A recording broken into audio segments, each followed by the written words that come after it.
visita à Torre de Anto, uma torre de origem medieval integrada na antiga muralha de Coimbra, que agora guarda a história da guitarra e do fado de Coimbra. Elizabeth Carvalho conduz-nos por este espaço museológico que, entre outras relíquias, guarda uma das guitarras de Carlos Paredes. A sonoridade de outrora viaja até à atualidade com o guitarrista Bruno Costa, que interpretou um tema na guitarra de Carlos Paredes.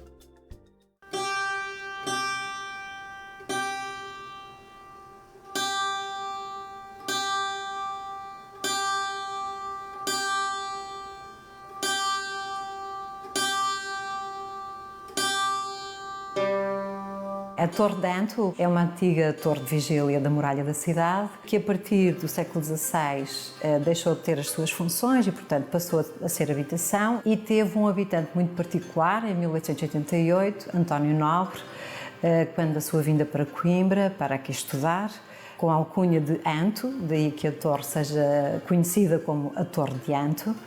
Ele aqui viveu, não durante muito tempo, porque não se adaptou à vida de Coimbra e muito menos à folia dos estudantes, como ele dizia, mas foi aqui também que ele escreveu o seu livro Só, que é uma das obras mais conhecidas, e onde dedica um dos versos precisamente à sua vivência aqui na Torre. Em 1965 ele foi entregue à Câmara e a partir daí tem vindo a funcionar com alguns serviços quase sempre associados à área da cultura, nomeadamente a Casa do Artesanato da região de Coimbra, que funcionou aqui até à década de 80, e em 2015 abriu com o núcleo da guitarra e do fado de Coimbra.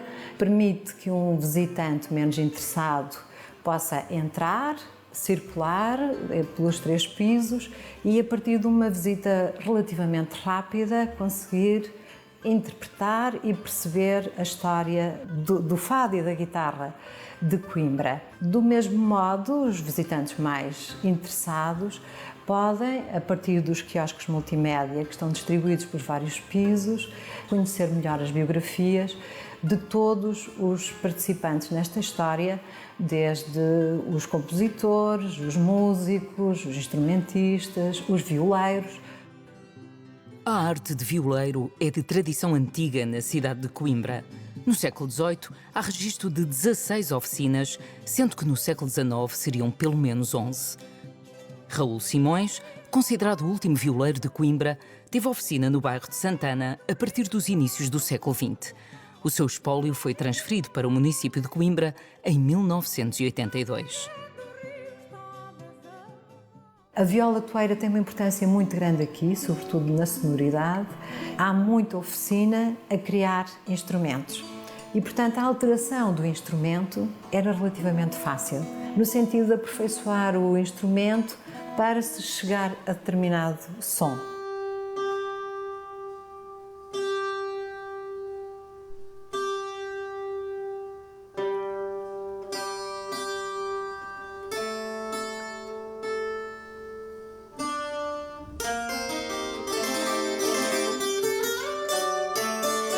Foi possível chegar, já na década de 50, a este instrumento que é a guitarra de Coimbra, com a sua lágrima muito tradicional, mas que durante muito tempo era uma rosa esculpida. Estamos a falar de um período em que a Universidade de Coimbra era a única no país.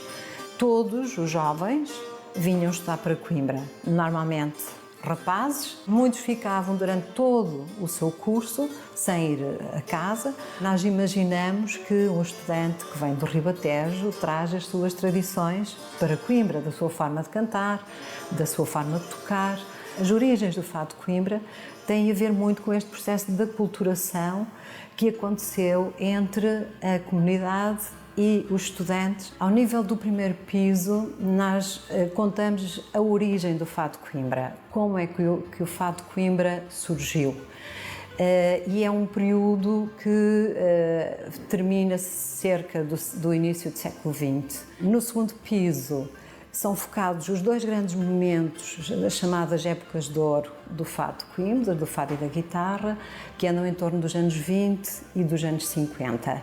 Quase sempre nos períodos pós-guerra. Aqui no terceiro piso, onde nos encontramos, o programa incide sobretudo no período pós-crises académicas, durante o período da ditadura e nas manifestações estudantis, que essas sim vieram acarretar várias transformações ao fado e à guitarra de Coimbra. Aliás, surge aqui aquela designação da canção de Coimbra, que é uma canção de contestação ao regime e onde surgem vultos grandes da música que ainda hoje são grandes referências, como o Zeca Afonso, o Adriano Correia de Oliveira, o António Portugal.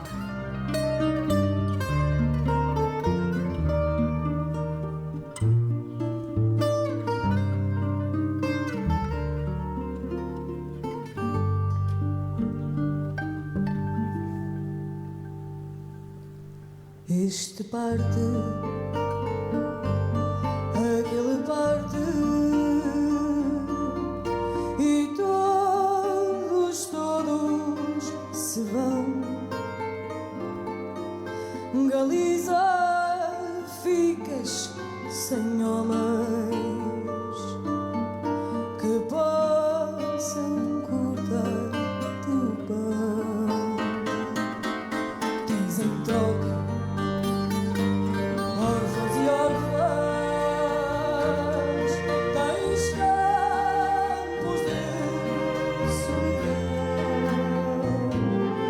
tens mães que não têm filhos, filhos que não têm pai.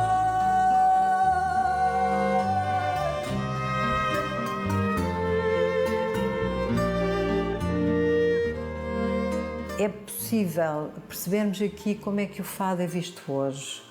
Continua a ser uma manifestação cultural de extraordinária importância para a cidade, que nos projeta, enfim, para vários países e dentro do nosso próprio país.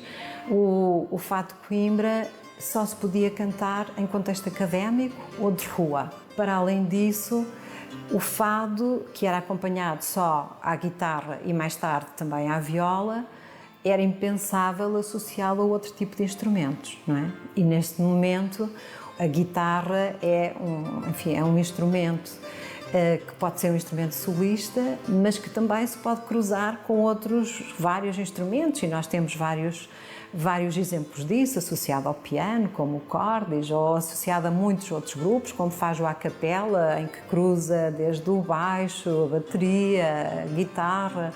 E aqui no terceiro piso temos também um quiosque que convida os visitantes à saída para procurarem outros espaços na cidade relacionados com esta história.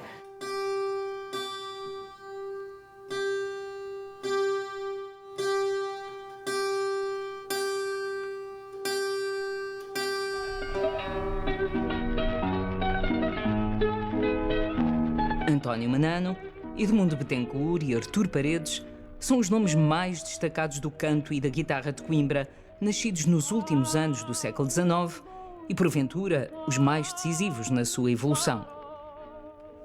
Betancourt e Artur Paredes, em estreita sintonia estética, introduziram na guitarra e no canto profundas inovações que viriam a marcar de forma decisiva a trajetória desta tão peculiar expressão artística nas décadas que se seguiram.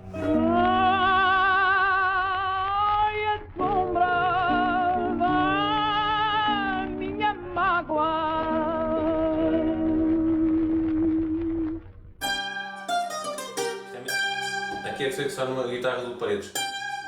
Esta nota-se quando sai ali.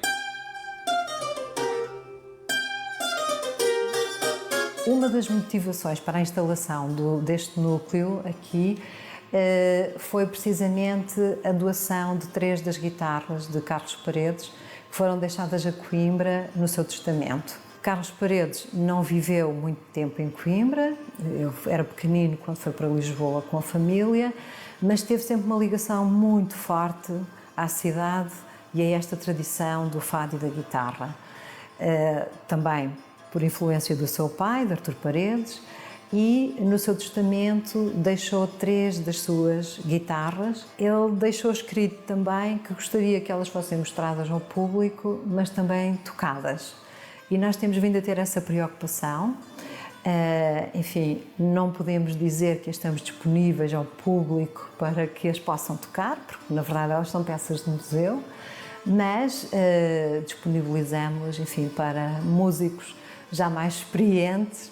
Este ano já foram mostradas no contexto dos 100 anos do Carlos Paredes, do seu centenário, comemorado no dia 16 de fevereiro, o dia em que ele faria 100 anos, e de facto são instrumentos muito valiosos, quer do ponto de vista acústico, pelo menos os especialistas é o que o dizem, quer como valor simbólico para nós, para a cidade e para esta tradição que é o fado e a guitarra de Coimbra.